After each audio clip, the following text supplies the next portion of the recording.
Here I am, readying for our trip, tying one of many bonefish flies thousands of kilometres away from the nearest Indian Ocean bonefish. I'm daydreaming of trophy-sized bonefish, just eager to take my custom-made flies and nothing else. My addition of a fluorescent pink body and pearl flash on this fly has got to be irresistible to even the most learned of bonefish. I can clearly see a bonefish floating like a ghost ship through the shallow flats in search of prey. I cast to the fish and without hesitation, it takes my fly. It's on. Within seconds, the bonefish strips my reel down to the backing and it doesn't stop. It's these experiences that get you hooked. After months of anticipation and visualisation of fly fishing in an idyllic tropical location, the time came around to depart on our trip. Yep.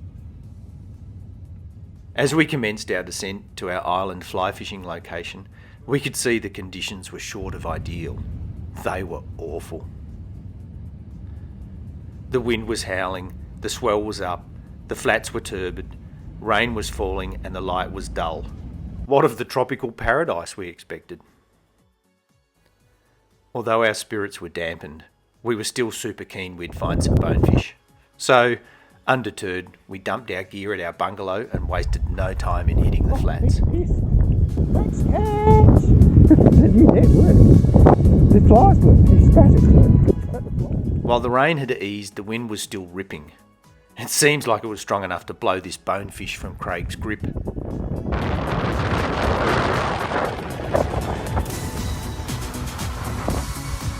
Tropical paradise, Craig.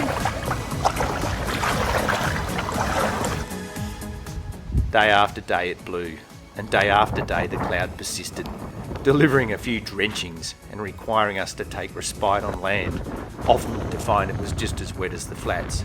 And you know it's wet when coconuts float down the road. Waiting to go fishing, Craig?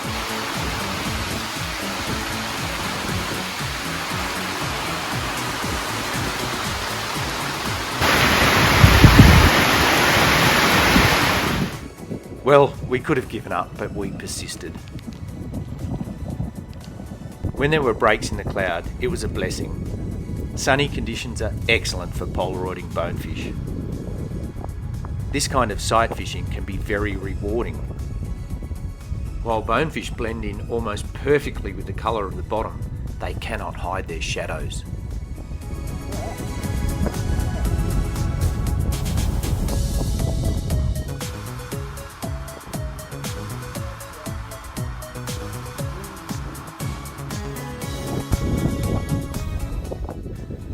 When it's cloudy, there are no shadows or they are just faint. Other indicators to give away the location of bonefish include tails sticking out of the water as the bonefish hunt worms and shrimps and crabs, and muddy patches where the bonefish disturb the silt when they're looking for food.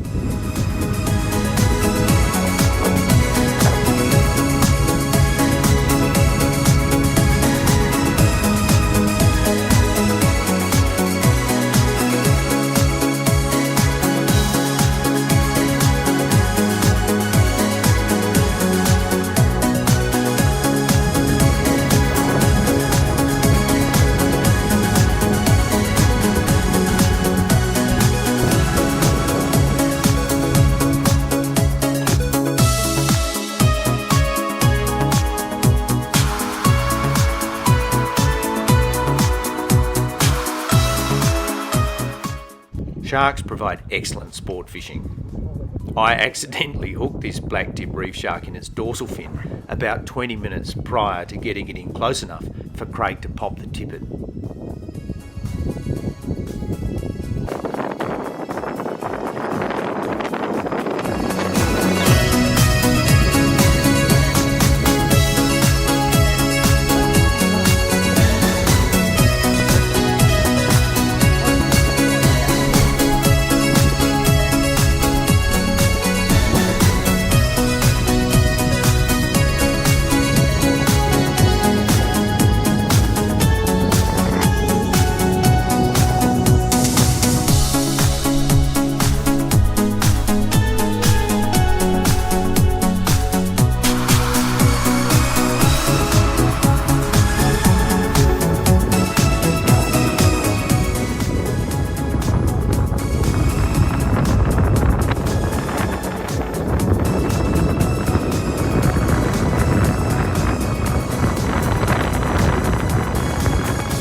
cereal. I think they're dead though, right? That's good.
Easier to see in this shallower water.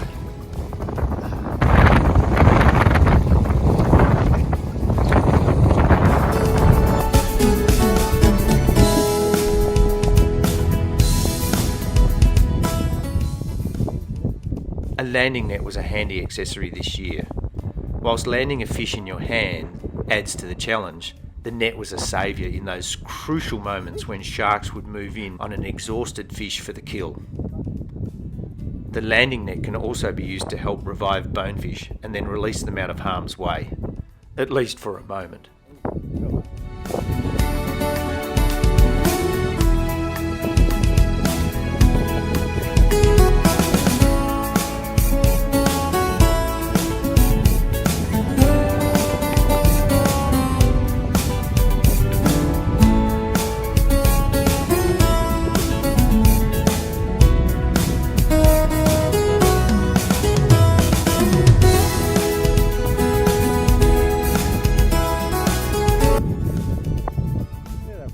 So how far away was I when I was dreaming of fishing for bonefish in a tropical paradise?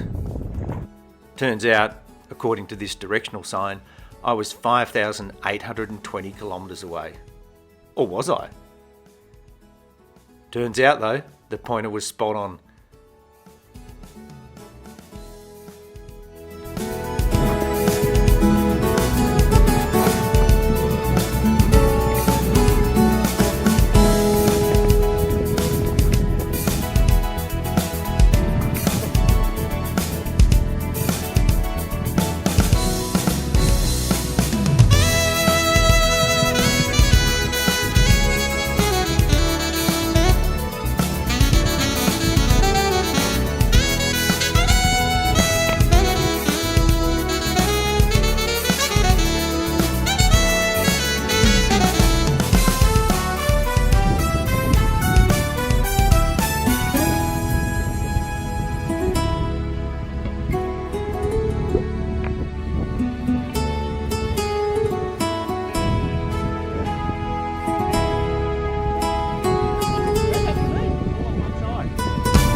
So, even though the weather was awful most of the time, at least from a tropical paradise perspective, the bonefish trip that almost wasn't delivered some incredible fishing. We'll be back.